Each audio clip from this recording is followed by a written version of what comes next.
What is up, guys? So Sports back again with another video, and in today's video we have another what's next, and today we're going to be discussing the New York Knicks.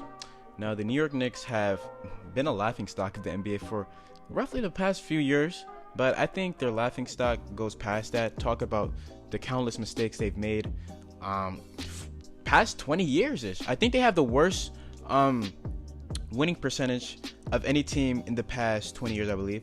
But going about it, looking at the trades they've made, first off, trading for Stephon Marbury, giving up multiple first-round picks, and then after you have Stephon Marbury, you trade for Steve Francis, which just ruins the chemistry because they're both ball-dominant players. That didn't work out, and then you lost off on multiple picks. Trading for Andrea Bargnani to help you guys against the Pacers, and then the following season not making the playoffs, and then trading a 2016 first-round pick, which I believe wasn't even used in that draft. Trading just the countless things they've done. Trading for Eddie Curry when you didn't have to, trading for Antonio McDyess and then trading him away. Just the countless stupid things. But I mean, it's just funny, it's funny to look at them. But now maybe it's turning for them. Now maybe it's gonna get better as they traded Kristaps Porzingis. Though I did not agree with that trade. I mean, Kristaps Porzingis is probably the best player you've had since Carmelo Anthony signed, beginning Carmelo Anthony.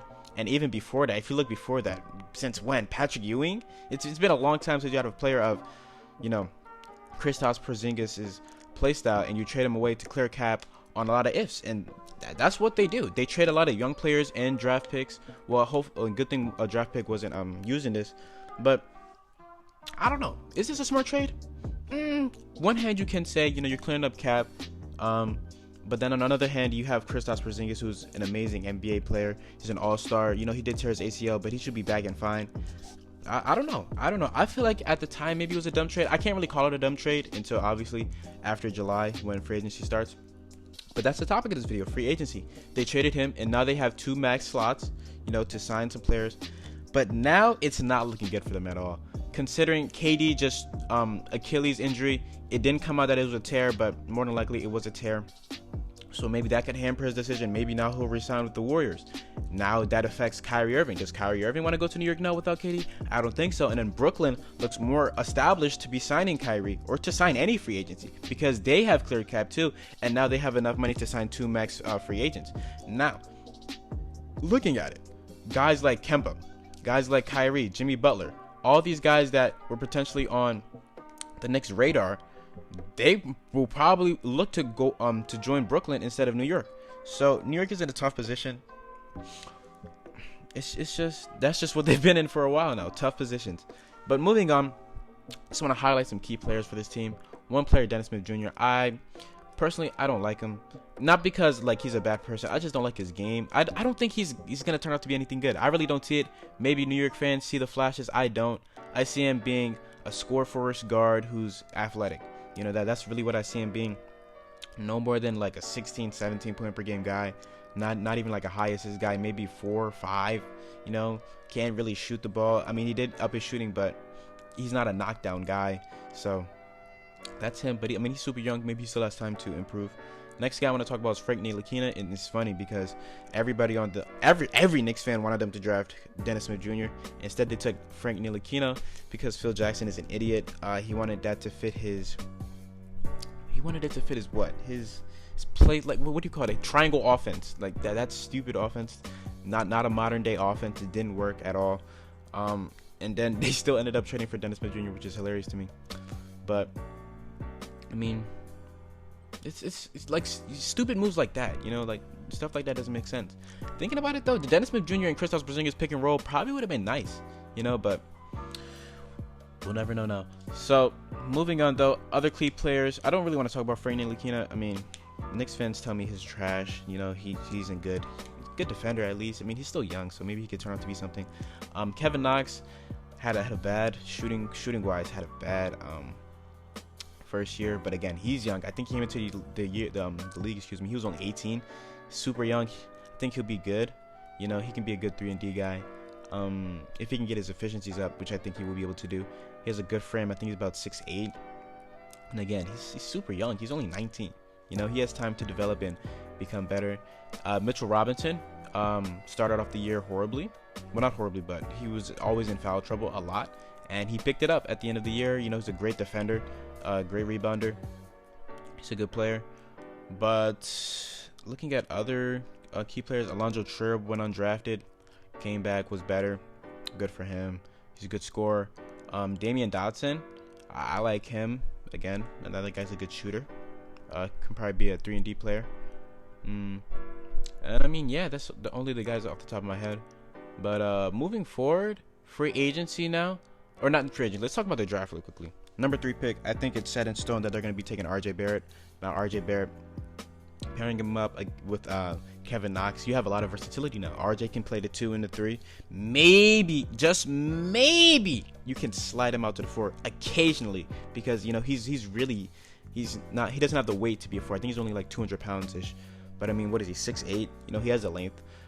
Kevin Knox, again, someone who can play the 2 and the 3. I don't think he can play the 4. He's too skinny. But now you have that versatility. And I think R.J. Barrett would be great for them. You talk about a guy who averaged 22, 7, and 5 in college. Great numbers. He didn't shoot the ball particularly well from 3. He only shot 30%, which isn't good. But I'm going to use the Colin Sexton example again. Colin Sexton, I believe, shot, 33% from 3 in his college year at Alabama. Came into the league his first year, shot 40%. So 3-point percentages, 3-point shooting is something that anybody can fix. I mean, look at Brook Lopez. Brook Lopez was not a 3-point shooter at all in Brooklyn. And now he came to Milwaukee, and he was just hitting lights out. So I see when people tell me, that guys don't have a good 3-point shot and stuff like that, it's dumb because you can fix that. Even for an example, for the Cavs, I want the Cavs to take Jarrett Culver. I think Jarrett Culver will be great for the team, but I see a lot of people talking about he has no offensive game. He can't shoot the ball. In his first year, he shot 38% from 3 on limited usage, on limited shots. And I mean, yeah, he shot 30%, but I mean, he had more shots. You're not gonna make the same amount of shots that you took when you have more shots. And I mean, you can fix that in the NBA. 3-point shooting is not something that, if you're not good at it in college, you won't be good at it in the NBA. You can fix that. You can improve your shot. That's something that every NBA player does. Even LeBron. LeBron came into the league, was not a shooter at all. Look at him. He can hit from anywhere now. He's a 37% 3-point shooter now. So that example is just dumb to me. That saying is just dumb to me. Any player can do it. But I mean, yeah, this team, it's weird. It's really weird. But yeah, covered the draft. R.J. Barrett, they could take him. Think it'd be great for them. But now let's go into free agency.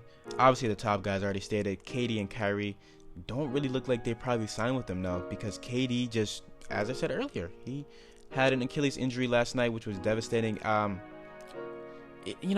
do believe that the Warriors pressured him to come back. Even Steve Kerr said it. They were asking Steve Kerr, why did you pressure him? And Steve Kerr said, it's above me. That's guys at the top. Didn't really like that response from him.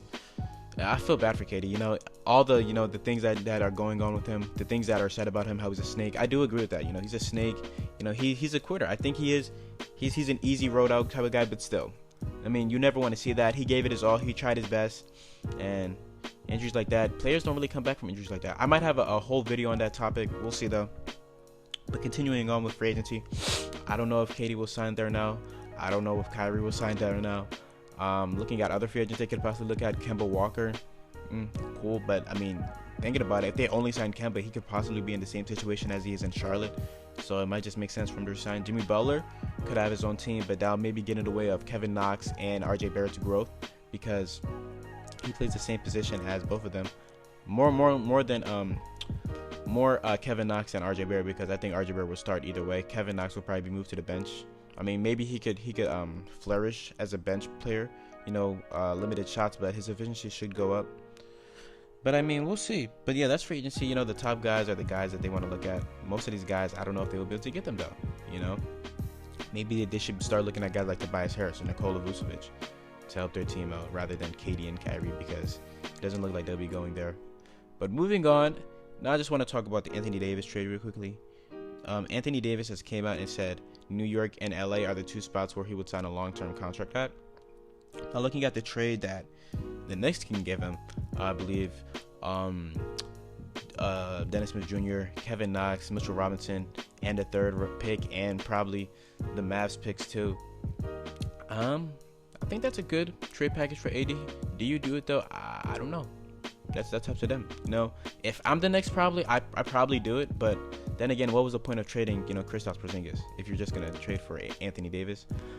I understand it, but I think after free agency, I think for them you probably have to wait till after free agency just to see what you have, because I mean, post free agency, if you aren't really signing anybody, it wouldn't really make sense to sign AD. That's just my opinion though. But hey, I mean, the Knicks looks like they're all in on that. And I mean, yeah, the Knicks they're just a laughing stock, bro. They've been a laughing stock for a while. I hope they can turn it around. I mean, I don't really. I see, you know, why they're called the Mecca of basketball. Obviously, New York City. New York City is huge. Madison Square Garden. Everybody wants to play there, but they haven't done anything in a long time. You know, besides those 2 seasons in 2012 and 2013 where they made the playoffs, where they were really good in 2013, 54 wins. It has been a lot of mediocrity. So, I mean, yeah, that's it for me on the Knicks. I know this is probably like just me trashing on the Knicks, but I mean, hey, hopefully they can sign KD and Kyrie. Hopefully they can trade for AD because they need it. You know, these fans have been in disarray and despair, and these fans have been, you know, like, they've been needing stuff for a while now. It's been a long time, New York. Do something. Do something, New York. Please, bro. Please. But that's going to be it for this video, guys. I hope you guys did enjoy. I know maybe this video was kind of all over the place, but so what's next for the Knicks?